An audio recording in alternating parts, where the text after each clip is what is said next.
Hey, Danny from FTW Broadcasting here, and today I want to talk to you about Dragon Age 2.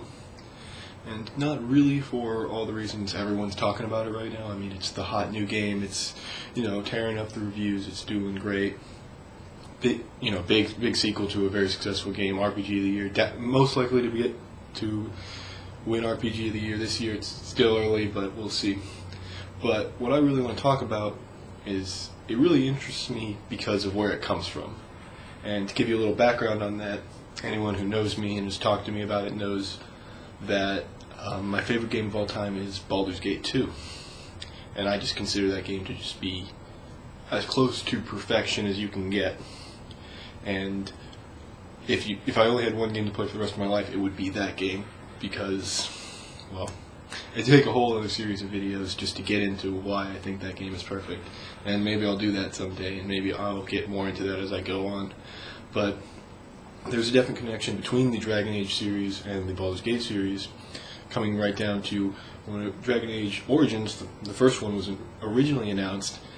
BioWare was plugging it as the spiritual successor to Baldur's Gate 2, which of course had me super excited. I was just freaking out. They're finally making the Baldur's Gate 3, and Dragon Age Origins comes out, and does it hold up? Is Dragon Age Origins a worthy Baldur's Gate 3?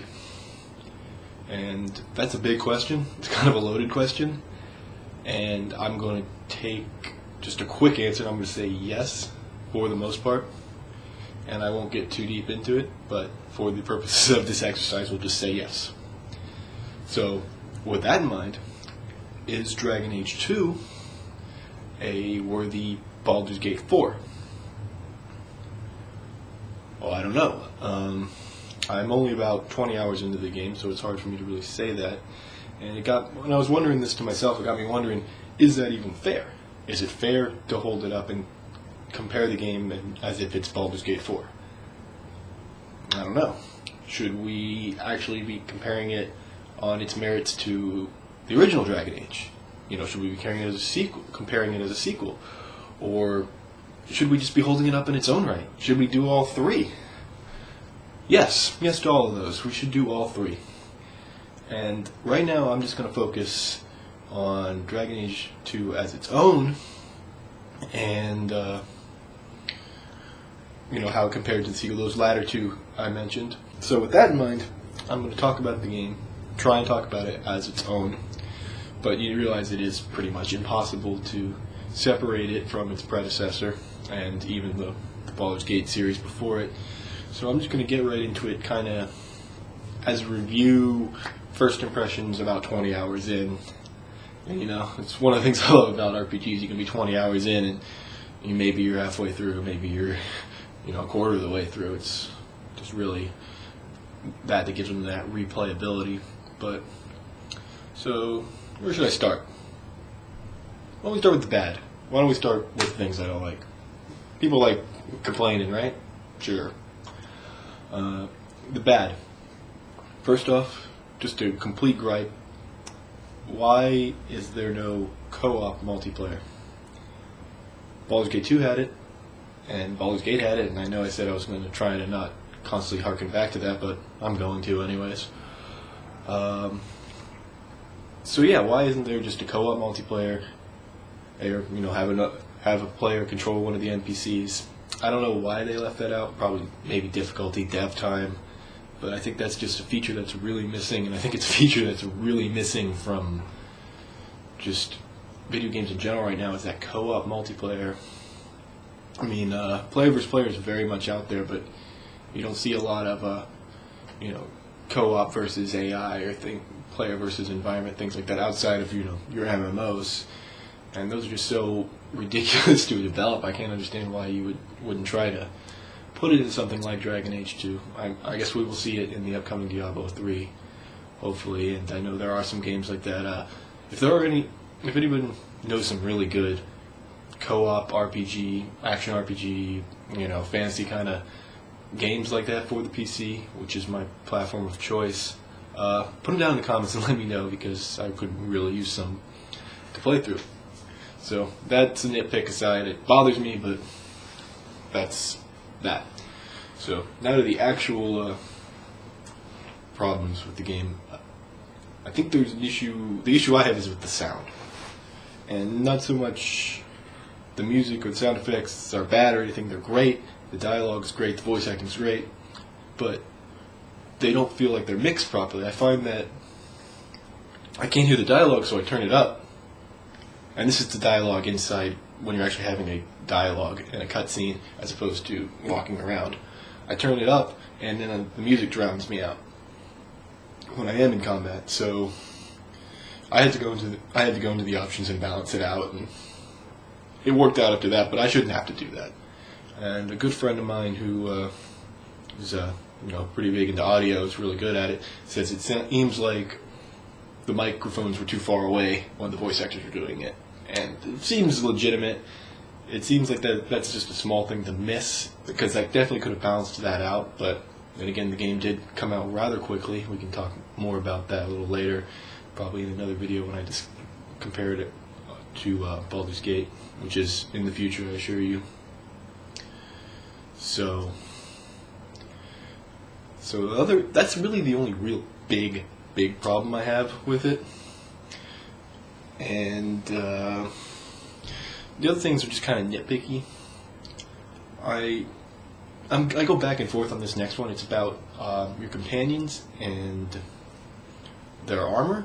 You can't actually pick, all the armor for them like you could in Dragon Age 1. You can't set their chest piece in their hands and their gloves. They each you can only set their rings and their necklace and their belt, which gives some some little, you can customize them, but they only have their own armor, which I guess it just kind of takes away a little bit of the micromanagement, which some people may love. I kind of like that level of micromanagement, so that's just going to be me being a little nitpicky. The next thing that really bugs me, and it comes and goes, is the area reuse. I kind of feel like maybe the areas were repeated a little much. I mean, the city makes sense that you would go through the same area of the city over and over again, but it feels like the outer dungeons, you just keep going back to the same places, and they just keep you using the same area, and I almost feel like they were really rushed. So I almost feel bad that they felt like they had this game out so fast that they didn't spend the time to build some new areas. And like I said, I'm only 20 hours in. I'm in about Act 2, so maybe there are a bunch more areas when you get in. But it doesn't ruin the game at all, but it can feel a little tiresome. It's like, okay, well, I'm just going to go out to the Wounded Coast again and run the same route I did last act just to do the same quest. So, just a little nitpicky thing there. Well, maybe that's not nitpicky. Maybe that's kind of a big deal. I've heard other people complain about that. But let's frame this with a nitpick now. The nitpick being the companion homes. In Dragon Age Origin, you could talk to your companions at the camp. You just go talk to them, do all their stuff, get their approval rating up, all that fun stuff. In this one, in Dragon Age 2, you have to go to each companion's individual home.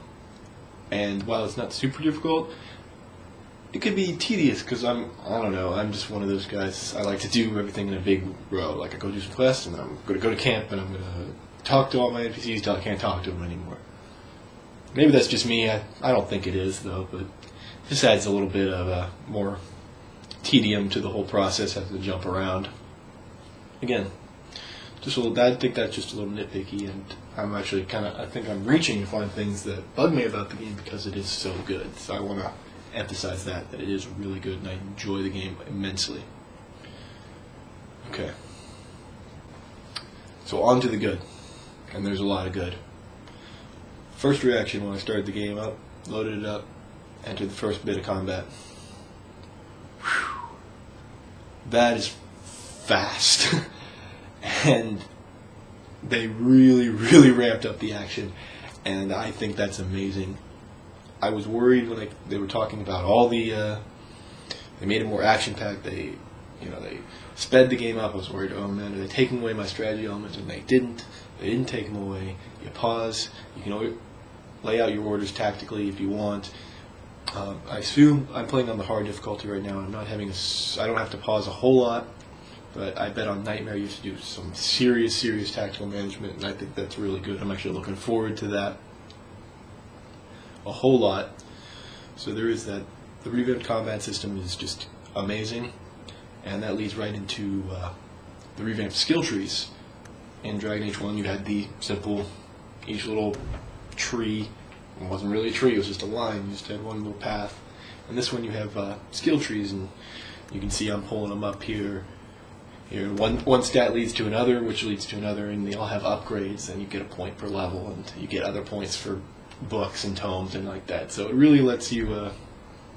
it doesn't... Maybe it's not too different from what the other one is, but it's flashier, it's fancier, looks cool.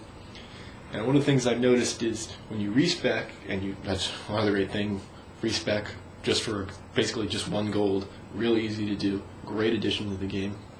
And you respec, you can get access to skills in order you wouldn't normally get them to, based on your level. Well, so that's just something to play around. Don't be afraid to respec when you play the game. In fact, you should do it relatively often. I do it a pretty good bit, but maybe that's just me. Okay, so the new skill trees are just fantastic.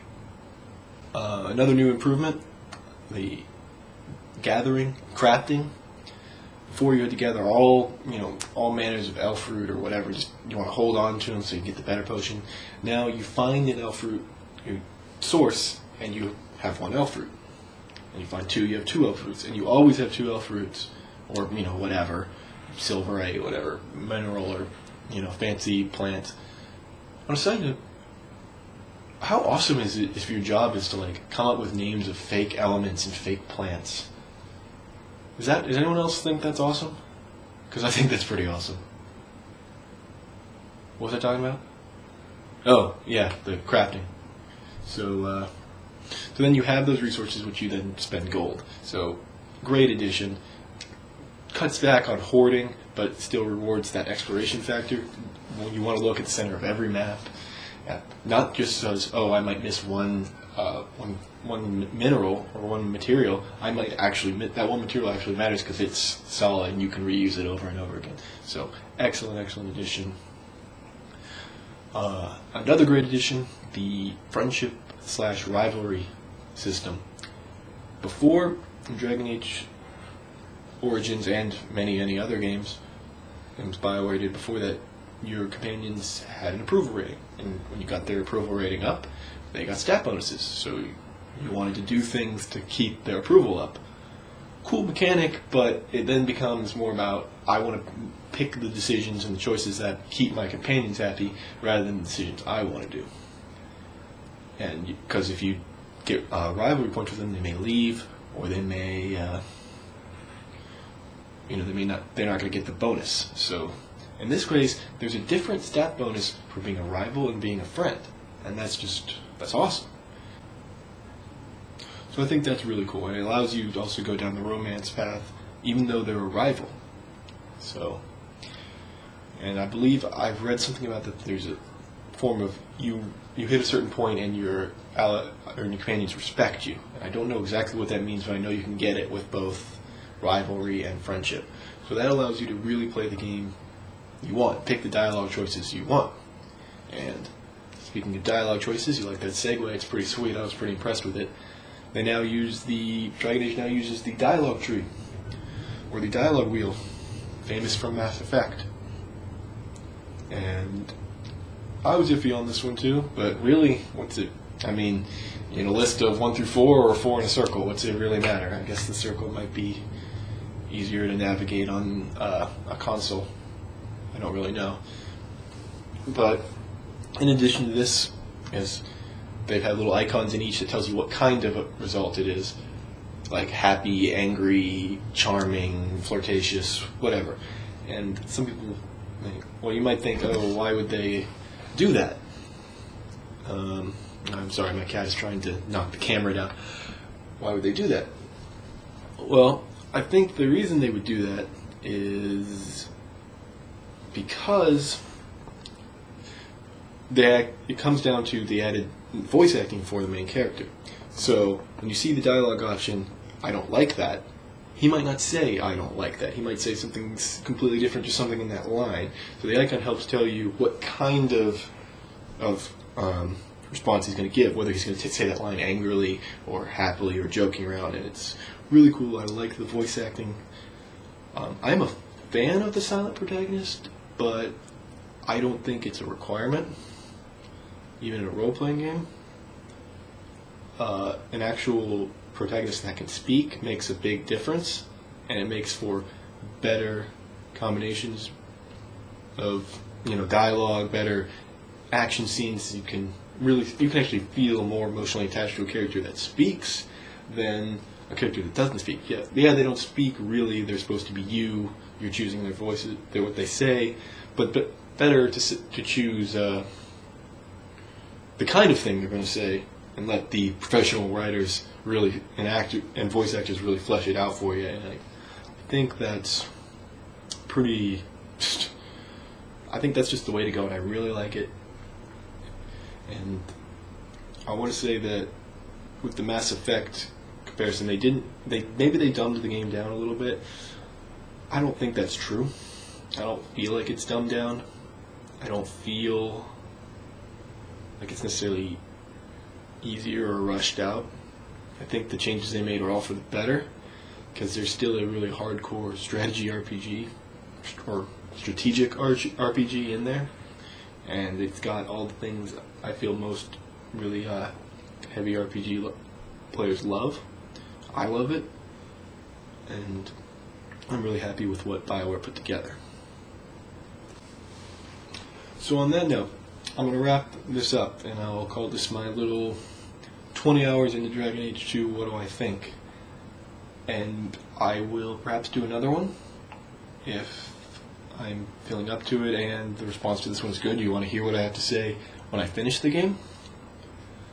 I also have plans to really dive in depth a comparison between Baldur's Gate series and the Dragon Age series, and really hold them up against each other. Like, how do they hold up? I still talk about Baldur's Gate 2 fondly here 10 years later.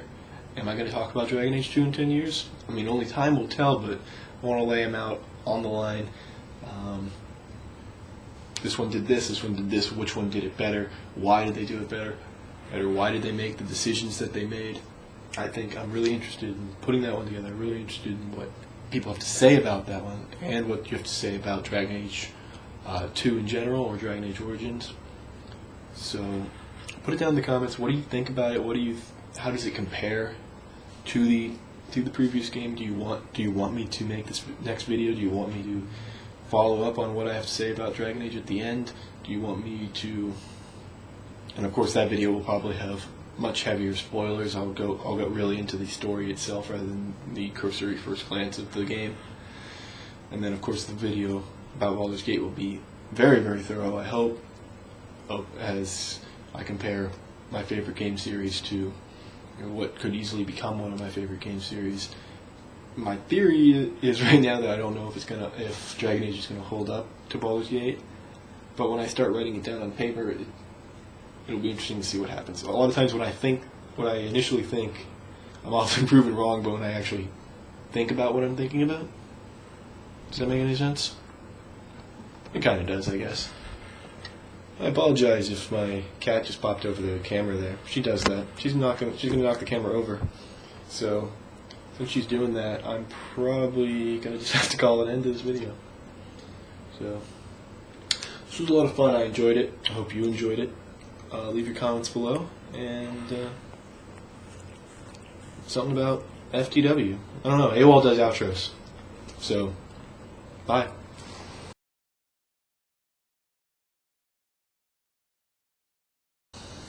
What am I talking about? Talking gibberish over here. All right.